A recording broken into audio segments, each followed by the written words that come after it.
इस खबर पर अधिक अपडेट के लिए मेरे साथ फोन लाइन पर मौजूद है हमारे चैनल हेड अनिल लोढ़ा जी। अनिल सर, जिस प्रकार के हालात आप देख पा रहे हैं, जिस प्रकार की स्थिति बन गई है, महायुद्ध की आहट तो नहीं कहीं? आशीष, अगर नाटो देश संयम खो देंगे तो महायुद्ध होगा जी। पर अभी तक के हालात ही बताते हैं कि अमेरिका सेना भेजने के पक्ष में नहीं है जी। कोई भी देश अपने सैनिकों को मौत के मुंह में भेजने के पक्ष में नहीं है जी। इसलिए अगर सैनिक हस्तक्षेप नहीं होता है नाटो देशों की तरफ से तो मेरी समझ में यूक्रेन की पराजय भी निश्चित है, रूस की विजय भी निश्चित है और तीसरे विश्व युद्ध को हम होने से रोक पाएंगे जी। लेकिन दुनिया में एक theory of self determination of nation है, राष्ट्रों के आत्मनिर्णय का सिद्धांत। जी।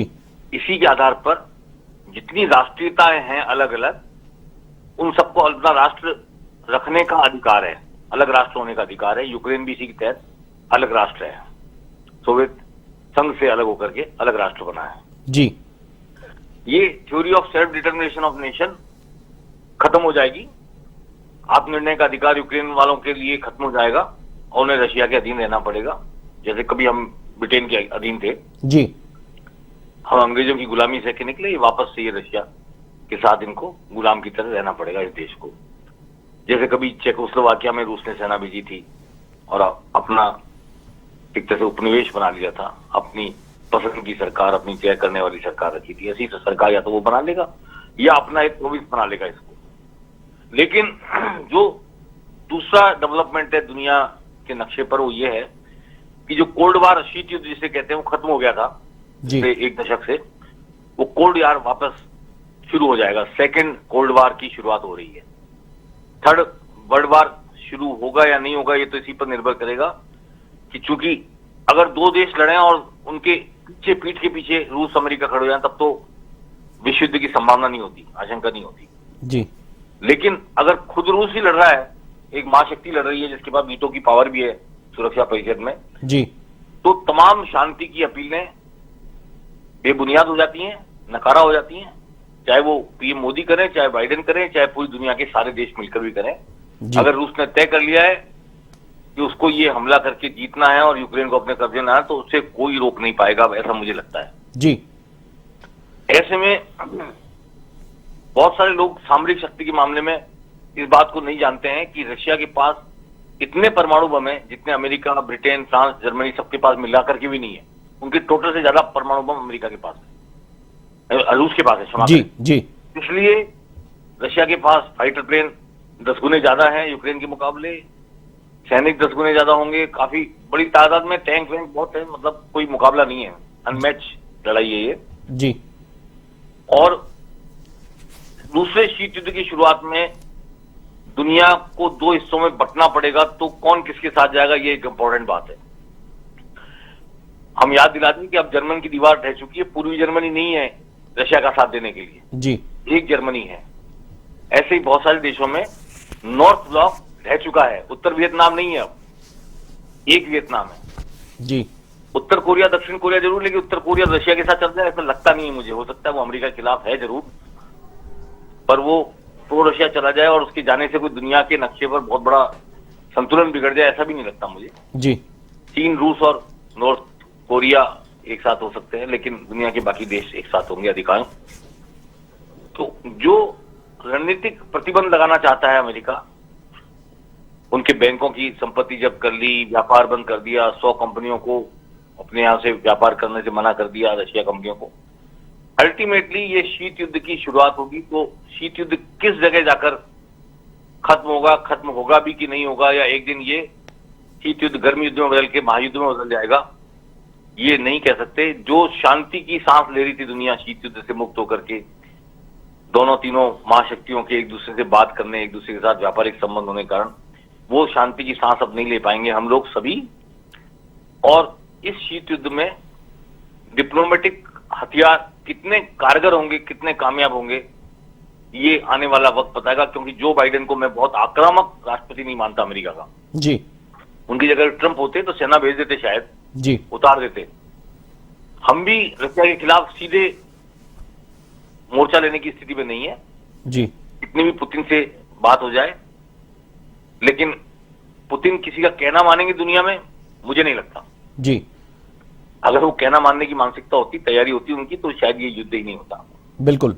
तो ये जो फ्रस्ट्रेशन है उनमें सोवियत संघ के विघटित होने के बाद, उनको लगता है कि अमेरिका ने इस विघटन को कराया, वापस से दुनिया का सबसे बड़ा देश और सबसे बड़ी महाशक्ति बनने का सपना पुतिन देख रहे हैं। जी। उसके साथ ही दुनिया में दूसरे विश्व युद्ध की शुरुआत हो चुकी है। बिल्कुल। दिल्ली में जिस प्रकार से यूक्रेन के राजनयिक ने अपील की मोदी से कि सामने आए और रूस के राष्ट्रपति से बातचीत करें, मामले को सुलझाएं, नहीं तो बर्बाद हो जाएंगे, ये तमाम बातें उन्होंने रखी है। ऐसे में द्वंद्व में कहीं ना कहीं भारत की स्थिति, और क्या साइड इफेक्ट आप भारत में देखते हैं यूक्रेन का ये जो युद्ध है, इस युद्ध के क्या साइड इफेक्ट्स आगे आने वाले समय में भारत के सामने आने वाले हैं? भारत ऐसा देश है जो अमेरिका और रूस दोनों से सामरिक हथियार खरीदता है जी। दोनों को खुश रखने की कोशिश करता है और दोनों के साथ मिलकर चलने की कोशिश करता है। लेकिन इस शीत युद्ध में भारत को आज नहीं तो कल अमेरिका का दबाव झेलना पड़ेगा। अमेरिका इस बात का दबाव देगा कि वो रशिया के साथ अपने संबंध प्रतिबंधित करे, लिमिटेड करे, सीमित करे, मर्यादित करे। और इस दबाव में आने के बाद भारत की सरकार क्या करेगी, ये देखने वाली बात होगी। हमारी विदेश नीति की अग्नि परीक्षा होगी जी। और दोनों को खुश रखने की कोशिश हम ज्यादा समय तक नहीं कर पाएंगे अगर ये शीत युद्ध चला तो। जी। हमारे भारतीय वहां फंसे हुए हैं, राजस्थान के बहुत सारे लोग वहां फंसे हुए हैं, बच्चे 3-1 बच्चे फंसे हुए हैं। इन सबको निकाल के लाना पहली प्राथमिकता होनी चाहिए हमारी। सबसे पहले रशिया से बात करके कोशिश करनी चाहिए कि सेफ पैसेज मिले जी। हमारे हवाई जहाज उतरे या कोई ऐसा रास्ता बताए रशिया की सेना कि भारत के लोग निकल के भाग आ जाए। जी। उसके बाद आगे कोई बात करनी चाहिए। जी बिल्कुल। जिस प्रकार से देखा गया युद्ध की शुरुआत हो गई, उसके साथ ही सेंसेक्स धड़ाम से गिर गया, पेट्रोल डीजल की कीमतों में भी आग लग सकती है, आपका अनुमान क्या कहता है? मैंने कल ही युद्ध शुरू होते ही 15 मिनट में ये प्रतिक्रिया व्यक्त कर दी थी कि पेट्रोल के दाम बहुत तेजी से बढ़ेंगे पूरी दुनिया में जी। और यूपी का चुनाव पूरा हो जाएगा, उसके बाद राजस्थान में, भारत में, सब जगह बढ़ेंगे जी। तो पेट्रोल की कीमतों की, गैस की कीमतों के दाम बढ़ने में तो कोई ऐसा इफ एंड बट ही नहीं है, बढ़ेंगे ही बढ़ेंगे। इसके साथ ही महंगाई बेतहाशा बढ़ेगी, इन्फ्लेशन बढ़ेगा, मुद्रास्फीति की दर बहुत बढ़ जाएगी और विकास प्रभावित होगा दुनिया में, हमारा भी विकास प्रभावित होगा। सारे बजटीय अनुमान फेल हो जाएंगे, राजस्थान सरकार के हो, केंद्र सरकार के हो, दुनिया के और देशों के हो, क्योंकि ये कॉस्ट ऑफ प्रोडक्शन बढ़ जाएगी जी, कॉस्ट ऑफ डेवलपमेंट बढ़ जाएगी, कॉस्ट ऑफ लिविंग बढ़ जाएगी। इस कॉस्ट के बढ़ने पर जो कुछ हमने मैनेजमेंट कर रखा है वो सब ढह जाएगा अगर लंबा समय युद्ध चला या लंबा समय प्रतिबंध चले। जहां तक सेंसेक्स पे धड़ाम होने का सवाल है, दुनिया की इतनी बड़ी घटना हुई है तो सेंसेक्स को गिरना ही था जी। अब सेंसेक्स का वापस उठना भी शांति स्थापना होने पर निर्भर करता है जी। अगर रूस जीतता हुआ देश होकर के यूक्रेन समर्पण कर देता है या जीत जाता है रूस यूक्रेन को, तो वापस सेंसेक्स नॉर्मलसी की तरफ लौट सकता है। बिल्कुल। लेकिन फिर भी जी, मुद्रा बाजार में वो तेजी नहीं दिखाई देगी, सेंसेक्स में वो तेजी नहीं दिखाई देगी जब तक कि पूरी तरह शांति की संभावना नहीं हो जाती।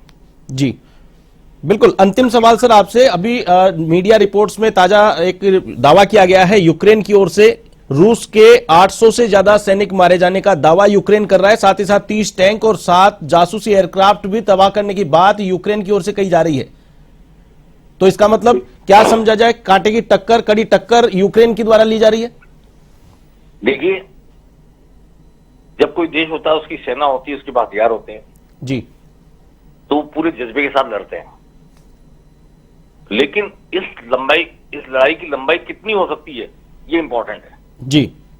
सैनिक तो आपने रशिया के मार दिए जी पर एक तो रशिया के सैनिक मरने के बाद रशिया में सरकार के खिलाफ विद्रोह हो जाए जी कि हमारे बच्चे आपने मारने के लिए भेज दिए जी अपनी सनक के खातिर, तो रूस की सरकार दबाव में आ सकती है। जी इसकी कोई गुंजाइश मुझे रशिया में नजर नहीं आती, जैसी बंद सोसाइटी वहां की। जी। दूसरा ये कि जनहानि यूक्रेन की कितनी वो तो उसने बताया नहीं अभी जी। यूक्रेन की इससे ज्यादा हुई होगी निश्चित तौर पर, जी और लंबे समय तक युद्ध करने में सक्षम नहीं है यूक्रेन। जी यूक्रेन हो सकता है 3 दिन तक आक्रमण का जवाब पुरजोर तरीके से दे और बहुत नुकसान पहुंचाए रशिया को, जी लेकिन चौथे दिन, 5वें दिन जैसे दिन बीतते जाएंगे अगर विदेशी सेनाएं वहां नहीं पहुंची, नाटो के देशों की सेनाएं नहीं पहुंची, जी यूक्रेन रशिया के सामने डटा नहीं रह पाएगा और युद्ध की लॉन्गेटिविटी इंपॉर्टेंट है, उसको सस्टेन नहीं कर सकता यूक्रेन युद्ध को। जी इसलिए उसकी जीत के प्रति दुनिया में कोई आशान्वित नहीं है। सिर्फ रणनीतिक प्रतिबंध लगा करके, दबाव बना करके रूस को कोई रोक सकता है, तो ही यह संभव है कि यूक्रेन बच जाए। जी और नाटो देशों का स्पष्ट है कि वो सेना नहीं भेजेंगे तो यूक्रेन का बचना मैं लगभग असंभव मानता हूं।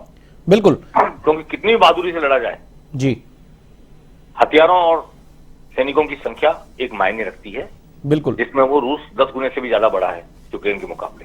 क्या मानते हैं सर, कितने दिन ये जंग चल सकती है? जिस प्रकार से अगर मान लीजिए महाशक्ति के पीछे अन्य महाशक्ति नहीं आती है या बड़े देश शामिल इस युद्ध में नहीं होते हैं, तो ऐसे में रूस और यूक्रेन की जो आमने सामने की टक्कर है कितने दिन चल सकती है? देखिए, लड़ने वालों का जज्बा और नागरिकों को, जैसे असाल्ट राइफल्स दे दी गई हैं, तो नागरिक भी क्या मैदान में उतरते हैं? नौजवानों के यूक्रेन छोड़ने पर रोक लगा दी गई है, तो क्या पूरा यूक्रेन युद्ध की आग में कूद पड़ेगा? इस पर निर्भर करता है। लेकिन जो आज सामरिक हालात है और जो स्थिति है रूस के यूक्रेन के मुकाबले, उसमें ये 4 से 7 दिन का युद्ध है जी। और इसमें जब तक नाटो देश नहीं कूदेंगे सीधे लड़ाई में, यूक्रेन का युद्ध जीतना मुश्किल है। जी बिल्कुल। चलिए, तमाम जानकारी के लिए बहुत बहुत शुक्रिया। तो ये थे हमारे चैनल हेड अनिल लोढ़ा जी, जिन्होंने बताया कि जिस प्रकार से लड़ाई लड़ी जा रही है, जंग हो रही है, उसमें कहीं न कहीं यूक्रेन रूस के सामने बोना साबित होता हुआ नजर आ रहा है और ये लड़ाई अगर दोनों देशों में आमने सामने की रहती है तो 4 से 7 दिन में यह युद्ध समाप्त हो सकता है।